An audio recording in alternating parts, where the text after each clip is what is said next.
Аавхны ямгалан айлтгая. За шинэ хичээлийнхаа эхэнд гэрийнхаа даалгаврыг ярилцъя. Гэрийн даалгаварт хоёр зүйрлсэн үгийг монгол бичгээр бичиж ирээрэй гэж даалгавар өгсөн. Тэгвэл тэнд хэрэлдэх, зөрөлдөх гэдэг хоёр үгийн элд дагаврыг яаж бичэх вэ гэдгийг бас санаарай гэдгийг загсан байгаа. За ингээд гэрийнхаа өөрснийхөө монгол бичгээр буулгаж бичсэн гэрийнхаа даалгаврыг тулгаад шалгаад ав. Килж мэргэлэх вэр хийж үзүүл. Тэгэхээр килж мэргэлэх гэдэг бол мэрэг төлөг тавихын мэргэлэх биш. Энэ бол мэрэгнээ гайхуулах. Килж мэрэгнээ гайхуулахаар хийж үзүүл. Кирэлдэж, кирэлдүүжүү, зөрөлдөхөөр килэлцэж зөвл. Өсөх малын зүснийг өөдлөх айлын үгнийг гэж. Тэгэхээр өсөх малын зүснийг ер нь монголчууд бол шулуун өнгөнд дуртай. Алаг цоохор өнгөнд бол дургүй, шулуун таван өнгөнд бол дуртай байдаг. Тэгтээ зэрэг ер нь малынхаа өнгө зүсийг ч гэсэн тийм шулуун зүстэй байхыг бол эрхмэлдэг. Тийм зүстэй малын айл бол өсөх малын зүснэг гэдгийг бол тэрийг тэр бэлэгдэлтэйгээр холбож хэлж байна. За өөдлөх айлын үгнийг гэж. Ер нь айл гэр дотор ив нэгдэлтэй сөргөлдөх үггүй, олон санаа агуулахгүй, нэгэн нэгдмэл өнөр өтгөн ив ийтэй гэр бол өөдөө дэвшнэ гэсэн санааг энд хэлж илдэ. За хоёр зүйрлсэн үг бол бичснээ тулгаад харсан байх. За тэгэхээр хэрэлдэх, зөрөлдөх гэдэг хоёр үгийг энд нэг жаахан анхаарч тайлбарлая. Тэгэхээр хэрэх, зөрөх энд бол жишээ бас хэдэн үг авлаа. Эвэл, өрс, мөрөг, даг, тул гэсэн үйл үгийн үндснүүд. За энэ үйл үгийн үндснүүд залгаж яваа энэ монгол бичгээр дандаа элдүү юм уу, элдүү гэсэн хэлбэртэйгээ энэ шинэ бичгийн бол кирилл бичгийн бол элд. Шинэ бичгийн бол элд шүү дээ, элд гэсэн. Бусдаар үйлдэлдэх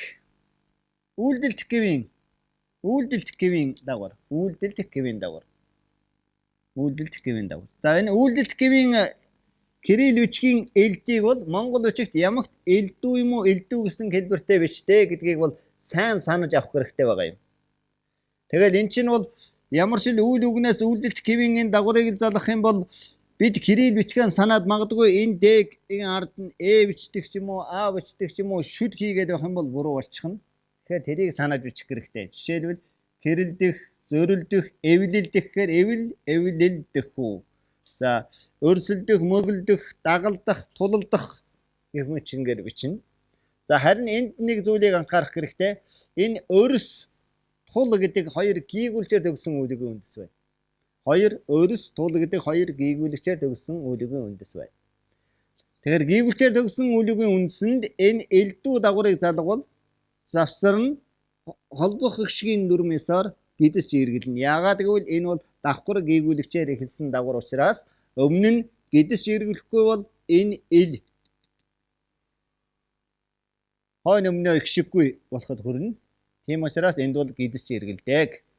Тэгэхээр энд бол гидэж иргэлнэ гэдгийг бол мэдж байгаа баха. Энд гидэж иргэлнэ. Тэгэхээр өрсөлдөхүү, тулалдах уу гэж бичих нь байна. Тэгэхээр эндээс бол юу гол нь анхааруулах гэсэн бэ гэвэл үйлдэлдэх гэвийн элд дагаврыг ямагт монгол бичигт элдүү юм уу, элдүү гэсэн хэлбэртэй бичдэг юм байна гэдгийг сайн анхааруулахыг хүсэж энэ жишээ өгнүүдийг авлаа.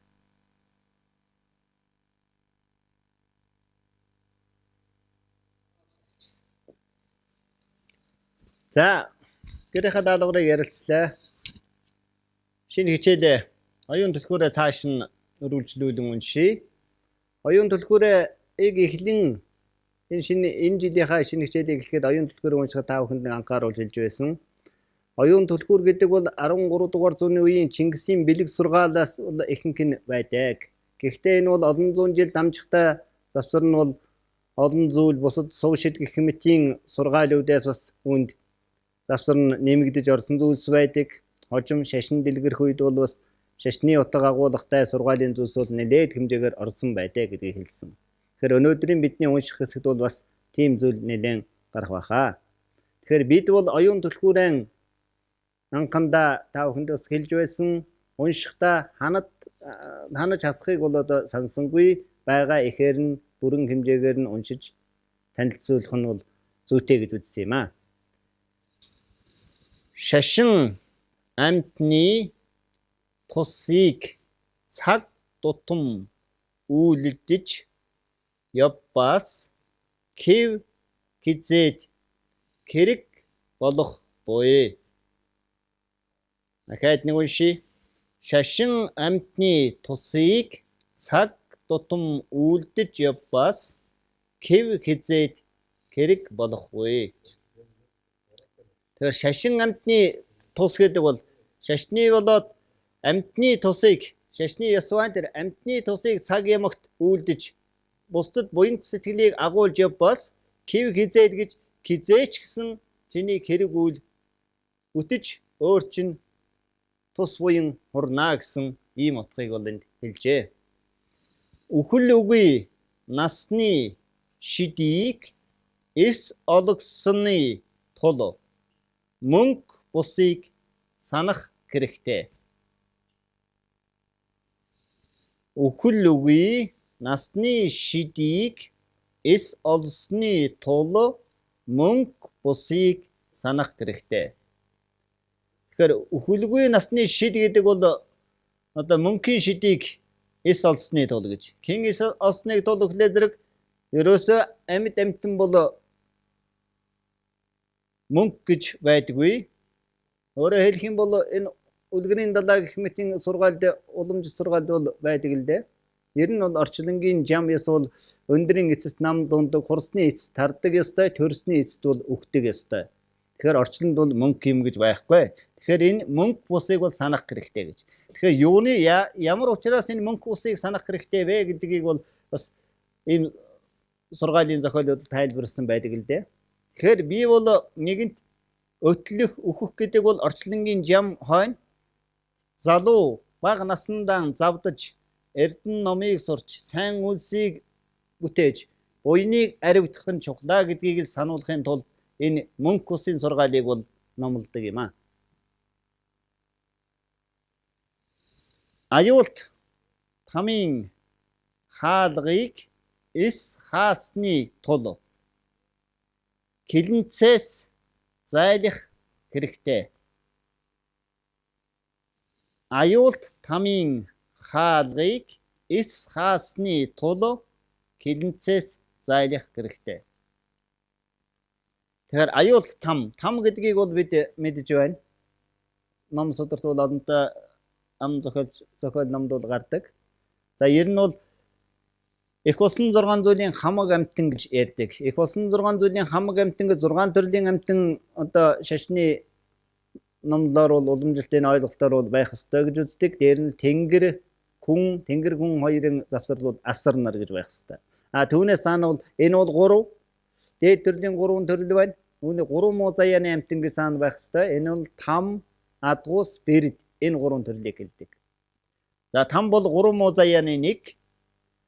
Там бол 18 там байдаг гэж хэлдэг. За 8 халуунтай 8 хүүтэн там, завсрын 2 там ингээд нийлээд 18 там. Тэгэхээр энэ бол нүгэл үлдсэн хүн. Муу үлийг үлдсэн хүн бол тамд төрөх учиртай. Тэгэхээр тамийн зовлон гэдлэх ёстой. Тэр тамийн зовлон гэдлдэг тамийн хаалгыг бол хааж чадахгүй, хаагаагүй байгаа учраас хилэнцээс зайлах хэрэгтэй. Нүгэлт үүлээс зайлах хэрэгтэй гэж. Тэгэхээр нүгэлт үйл үлдээд тамд очих зам чинь бол хаагдаагүй. Онгорхой тамд очдог учраас чи бол нүгэл хилэнцийг бүүлдэ гэсэн ийм утгыг бол энд хэлж байна. Аштын күнс номын өглөг. Аштын гэдэг бол үрдийн гэсэн утгатай. Үрдийн күнс номын өглөг гэж. Одоо сайн номыг номлож хүн туслахын сэтгэлээр Бурхны номын өвдөс утгыг бол тайлах явдал бол түүнийг мэдэж ухаарах явдал аштын одоо хүнс юм аа. Мөнгө үрдийн одоо хүнс юм аа гэсэн энэ санааг бол хэлжээ. За ингээд гэрийнхаа даалгавар энэ оюун түлхүүрийн өнөөдрийн бидний үзэх эхний хэсгийг бол хамтдаа энэ хоёр самбартаар бичснийгаа эхнээс нь нэг удаа сайн хараад тулгаад ав.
За тааш нүрүүлэн уншия. Амгалангийн дээд бодмор мэрэгдийн гэгэнийг үзэл үгүй ном номлагч ноёдын гэгэнийг танил үгүй төр ёс хэлэгч энэ хоёр мунхагийн туйл дор эндүрчгүй. Ахнаас нахад нэг унши. Амгалангийн дээд бодмор мэрэгдийн гэгэнийг үзэл үгүй ном номлогч ноёдын гэгэнийг танил үгүй төр ёс хэлэгч энэ хоёр мунхагийн туйлд эндүрчгүй. За амгалангийн дээд бодмор гэж. Бодмор гэдэг бол бод сэтгэлийг үүсгэх бод сатвагийн замд орох явд замыг мөр тэр зам мөрийг л бол хэлж байгаа юм. Амгалангийн дээд бодмор гэж. Амгалангийн дээд бол тус сэтгэлийг бясалган үлдэх энэ нирван дүрийг олох явдал юм аа гэдгийг хэлж байна. За энд мэрэгдийн гэгэнийг үзэл үгүй ном номлогч ноёдын гэгэнийг танил үгүй төр ёсон хэлэгч энэ хоёр мунхагийн туйлдаар эндүрчгүй гэж. Тэгэхээр мэрэгдийн гэгэнийг үзэл үгүй ном номлогч гэдэг бол мэрэгэн гэгэн гэдэг үг бол хоёр утгатай. Одоо бидний мэддэг бол лам гэгэн, хотогт гэгэн гэдгээс гадна нүүрийг бол нүүр гэсэн үгний хүндэтгсэн хэлбэр нь бол гэгэн гэдэг. Гэгэ гэдэг. Тэгэхээр энэ мэрэгдийн гэгэнийг үзэл үгүй гэдэг нь мэрэгдийн одоо нүүрийг үзэл үгүй гэсэн шууд утга нь бол. Далд санаа нь бол ерөөсөө мэрэгдтэн учирч тэр хүнийг ямар номтой хүн болохыг мэдэхгүй байж өөрт нь одоо ном номлох. Ноёдын гэгэнийг танилгүй төр ёсон хэлэгч тэр ноён хүнийг өөрийн нүрийг үзэж чухам хууль ёсыг хэр мэддэг хүн бэ гэдгийг мэдээгүй байж түүнд төр ёсыг хэлдэг хүн. Энэ хоёр бол мунхагийн туйлд эндүрчээ гэж. Тэгэхээр зэрэг ерэн аливаа хүн бол уг хүнийг бол эрдэм чадлыг ямар ч эрдэнтэй хүн байгаа юм бэлээ мэдэхгүй байж тэр хүнд эрдэн номоор гайхуулах юм уу, төр ёс хэлэх юм уу, их цэцэрлэх гэдэг бол их эндүрсэн мунхаг хэрэг юм аа гэж энд тайлбарласан байна. Ерэн энд зүгээр энэ гэгэн гэдэг бол нүүр гэдэг үгний хүндэтгсэн хэлбэр нь гэгэн гэж байдаг гэж би сая хэллээ. Зүгээр энэс үүдээд бол хэлэхэд монгол хэлний хүндтгэлийн үг гэдэг бол их хариун, толгой гэх юм бол хүндэтгсэн хэлбэр нь тэргүүн, гар гэх юм бол мутар гэдэг юм уу, бие гэвэл лагшин, хөл гэвэл хүндэтгсэн хэлбэр нь боёв гэдэг юм уу. За би гэдэг бол лагшин гэдэг юм уу сэтгэл гэдэг хүндсэн хэлбэр нь таалал юм уу ийм олон хэлбэр байдаг. Мөн үйл өгнүүд байдаг тийм үү? Айлдах, айлтгах, зооглох, болгоох гэх мэтлэнгийн. Тэгэхээр сүүлийн үед бол манай одоо радио телевизийн нэвтрүүлэгч юм уу сонин хэвлэлд энэ үгнүүдийг бол сэргэн хэрэглэхдээ утгыг сайн мэдэхгүй буруу хэрэгжилж байгаа тохиолдол маш олон байна л да. Энийг бол зүгээр энэ алимд бол бас хэлэх нь зөв юм. Тухайлбал айлтгах гэдэг бол дороос дээшээга өөрөөр хэлэх юм бол хүндэтгэх ёстой хүнд доод өчүүхэн хүн бол үг хэлхийг бол айлтгах гэж хэлнэ. Тэр хүн дээд хүндэтгэх ёстой хүний хэлсэн үгийг бол тэгж айлдлаа гэж хэлнэ. Гэтэл бол одоо зүгээр хувь хүн өөрөө би ингэж айлдъя гэж хэлэх юм бол энэ бол шок хэлбэртэй байж болно. Эсвэл ерөөсөө найрлага зүүн таарахгүй их бие тоосон үг болж хувирна. Түүнтэй адилхан болгоох гэдэг үг бол бас их хүндэтгэх ёстой хүн хянан үзхийг бол болгоох гэж хэлдэг. Гэтэл манай одоо телевизийн дөрвөн бүрхийн нэвтрүүлэгч гэсэн тохиолдож байсан дээ. За асуултыг би болгоё гэж. Тэгэх юм бол эн чинь бол шок хэлбэртэй болчихно. Би асуултыг хариулъя л гэж хэлэх ёстой. Тэгвэл өөрийгөө их өндөр тавьсан ийм шок хэлбэртэй болчихдог. Тэгэхээр зэрэг нь хүндэтгэлийн үгийг бол ямар хэмжээнд яаж хэрэглэх ёстой юм бэ? Хэн хэлэх ёстой юм гэдгийг бол их хянаж бодовчтой байгаа юм. Саяхан энэ 4 сарын эхний спортын мэдээ сонинд одоо Хадбаатар 40 насыг зооглож байна гэж биччихсэн байсан. 40 насыг нас зооглох гэдэг бол их хүндэтгэсэн хэлбэр дээ. Наслах гэдгийг бол зооглох гэж хэлдэг. Энэ бол их сайхан хүндэтгэсэн хэлбэр. Тэгвэл их хүндэтгэсэн хүнийг өндөр насны хүнийг хүндэтгэхээс зохих хүнд бол энийг хэрэглэнхөөс 40 насыг зооглох гэвэл их инээдэмтэй шог юм болчихно. Тэглээ зэрэг нь хүндэтгэлийн үг гэдгийг бол ямар хүнд ямар үед хэрэглэх вэ гэдгийг бол бас нийт одоо хүмүүс маань бас анхаарч өгвөл зөв юм уу гэдгийг бас хэлчихъя. За цааш нь уншия тэгээд. Гим хийвээс цаац бэрх хилэнц хийвээс там бэрх. Гим хийвээс цаац бэрх хилэнц хийвээс там бэрх. Гим алдаа хэрэг хийвээс цаац бэрх. Ялалдаг цаац хатуу шүү дээ гэж хэлж байна. Хилэнц нүгэл хийх юм бол тамийн зовлон бэрх шүү гэдгийг сануулж байна. Жаргал зовлон бүгд ач үрийн хувь. Жаргал зовлон бүгд ач үрийн хувь. Тэгэхээр жаргал зовлон бүгд ач үрийн хувь гэж юу хэлж байна вэ гэвэл энд бол үлийн үр гэдэг ойлголтыг бол тайлбарлаж байгаа юм. Тэгэхээр зэрэг жаргал зовлон гэдэг бүгд чинь бол тэр урдны чиний хийсэн сайн муу үүлийн чинь үр түүний л хувь хүртэл юм шүү гэдгийг бол энд хэлж байгаа юм. Өөрөөр хэлэх юм бол чи сайн үлийг үлдэж бусдад тусыг санаж явбас чамд бол жаргал ирнэ. Энэ насанд жирнэ, хойд насанд жирнэ, үр хүүхдийн жирнэ гэсэн санаа.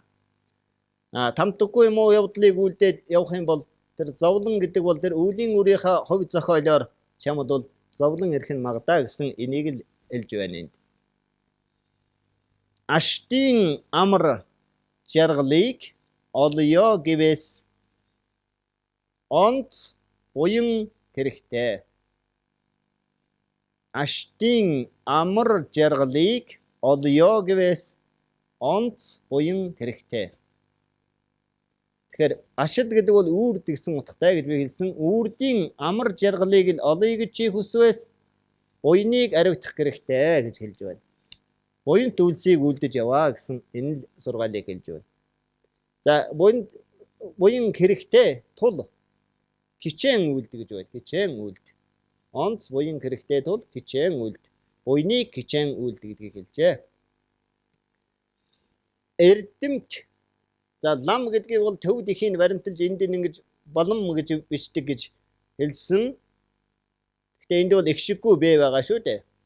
Зүгээр шүү энийг бол шууд ламл гэж уншина. Эрдэмт ламын тангаргыг бүү эвд. Тэгэхээр эрдэм төгс шүтгээс зохистой лам хүний тангараг дамцгийг багш шавийн барилгааг багшийнхаа айлдсан зарилгийг бол битгий эвдээ гэж сургасан байна. Эзэд хаадын зарилгийг бүү дав. Эзэд хаадын зарилгийг бүү дав. За яг эзэн ноёныхоо зарилгийг бол зөрчиж болохгүй гэж хэлсэн байна. Эцэг эхийн сургаалыг бүү март. Эцэг эхийн сургаалыг бүү март. За ээж аавынхаа одоо сургаж загсан үгийг бол насан үрт марталгүй сахиж яваа гэдгийг бол сургасан байна. Эм көбүгүн боголын үгийг бүү даг. Эм көбүгүн боолын үгийг бүү даг. За эм гэдэг бол эхнэр гэсэн утгатай гэж би хэлж байсан. Яг энэ санаатай ийм санаатай энэ мөр бол түрүүний бидний уншсан хэсэгт бол бас давтагдан гарч байсан. Тэрийг бол та бүхэн санаж байгаа баг. Шудраг үгний сургаал эгүүнээс элдв жаргал үүсэх болтугай. Шудраг үгний сургаал үүнээс элдв жаргал үүсэх болтугай. За өнөөдрийн бидний оюун төлбөрийн унших хэсэг маань үүгээр төгсөж байна. Одоо ингээд гэрийнхаа даалгаврыг бичээд ав. Гэрийнхаа даалгаварт нэг зүүр сургаал үг, зүүр үг монгол үгээр болгож ирээрэй. За одоо бичээд ав. Барс цагт босохгүй болоо өдрийн явдал хоцорно. Бяцхандаа сурахгүй болоо насны явдал хоцорно. За дахиад нэг давтаа хэлчихье. Барс цагт босохгүй бол өдрийн явдал хоцорно. Бяцхандаа сурахгүй болоо насны явдал хоцорно. За үүнийг монгол үгээр бичиж ирээрэй. За ингээд энэ самбарт бичснийгаа эхнээс нь нэг тулгаж сайн хараад цаасандаар бичсэн өнөөдрийнхөө оюун төлбөр сургаалын хэсгийг бол бас хамт уншнаа дараа нь.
Шашин амтны тусыг цаг тутам үйлдэж явбас хэв хизээд хэрэг болох буй.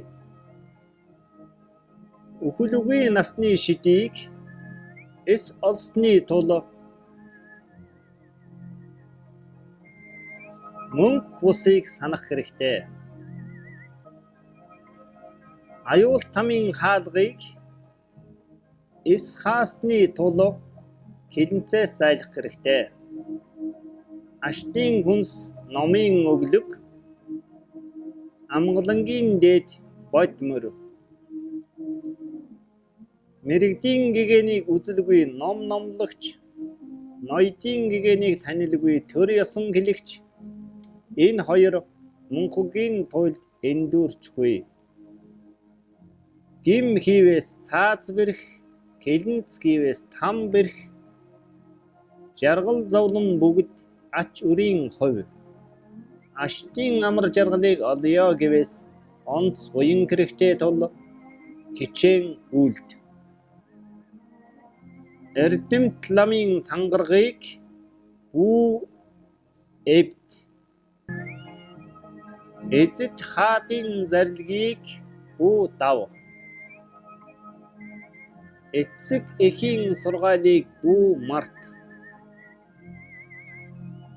Эм хөвгүүн ба боолын үгийг бүү даг. Шудраг үгний сургаалуунаас элдв жаргал үүсэх болтугай.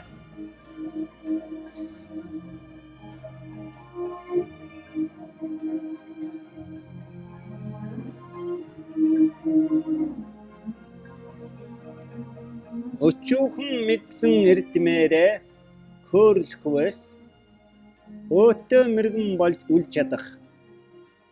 Өвс шатаасны өчүүхэн галаар өнгөт эрдэнэсийг хайлган үл чадах.